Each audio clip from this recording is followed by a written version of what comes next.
বিশ্বনবী সাফা পাহাড়ের চূড়ায় উঠে গেলেন, ডাকতে আরম্ভ করলেন, ও আমার বংশের লোকেরা, ও আমার সম্প্রদায়ের লোকেরা, আমি যদি বলি পাহাড়ের পেছনে একদল ঘোড়সাওয়ার তোমাদেরকে আক্রমণ করার জন্য রেডি হয়ে আছে, ও আমার মক্কাবাসী, আমার কথা তোমরা বিশ্বাস করবা নাকি? সবাই এক বাক্যে বলে দিল, বিশ্বাস করব। সুবহানাল্লাহ।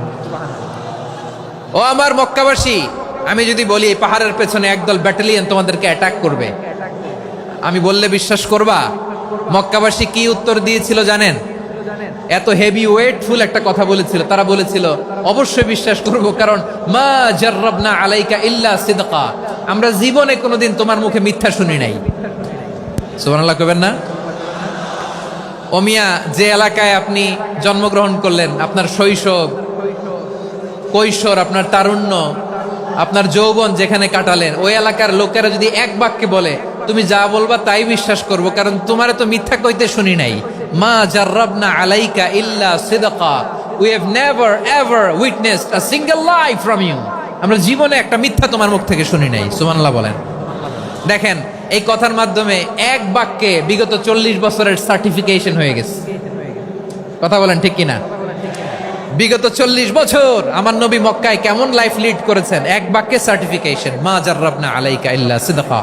তখন বিশ্বনবী বললেন, ফাইন্নী নাযীরুল লাকুম বাইনা ইয়াদাই আযাবিন শাদীদ, যদি আমার কথা বিশ্বাস করো তাহলে জেনে রাখো, যদি মূর্তি পূজা আর এই শিরকি কর্মকাণ্ড ছেড়ে না দিয়ে এক আল্লাহর পথে ফিরে না আসো, কঠিন আযাব তোমাদের জন্য অপেক্ষা করছে। আওয়াজ করে পড়েন আল্লাহু আকবার। ফাইন্নী নাযীরুল লাকুম বাইনা ইয়াদাই আযাবিন শাদীদ, ভয়ঙ্করতম শাস্তি তোমাদের জন্য অপেক্ষা করেছে, আমি সেই শাস্তির সতর্কতা দিতে এসেছি।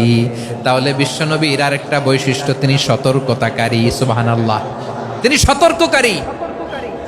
উম্মাহকে রিমাইন্ডার দিতে এসেছেন, ওয়ার্নিং দিতে এসেছেন।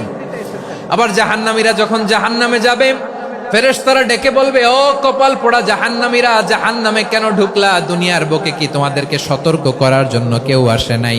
কুল্লামা উলকিয়া ফিহা ফাউজুন সাআলাহুম খাযানাতুহা আলাম ইয়াতিকুম নাযীর। সুবহানাল্লাহ পড়েন।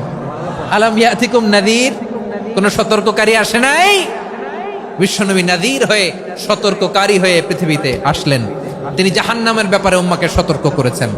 জান্নাতকে যেমনি তিনি চমকপ্রদভাবে উম্মার সামনে পোট্রে করেছেন, চিত্রায়িত করেছেন, ঠিক অনুরূপভাবে ভয়ঙ্কর জাহান্নামকেও তিনি এই উম্মার সামনে পোট্রে করেছেন।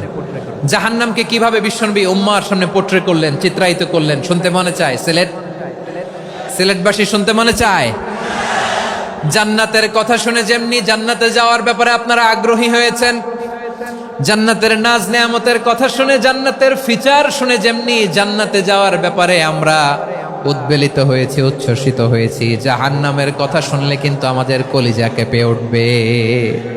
কিভাবে বিশ্বনবী পোট্রে করলেন? বিশ্বনবী বলেন, নারুকুম হাযিহিল্লাতী ইউকিদু ইবনু আদম জুজউন মিন ৭০ জুজআন মিন হাররি জাহান্নাম।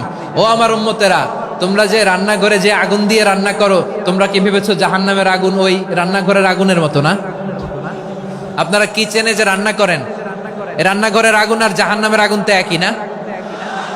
সিলেটের ভাইরা বুঝে থাকলে উত্তর দেন, কিচেনের রান্নাঘরের আগুন আর জাহান্নামের আগুন এক না? একরকম? বিশ্বনবী বলেন, জুজউন মিন ৭০ জুজআন মিন হাররি জাহান্নাম, জাহান্নামের আগুন দুনিয়ার আগুনের চেয়ে কমপক্ষে ৭০ গুণ বেশি তেজওয়ালা।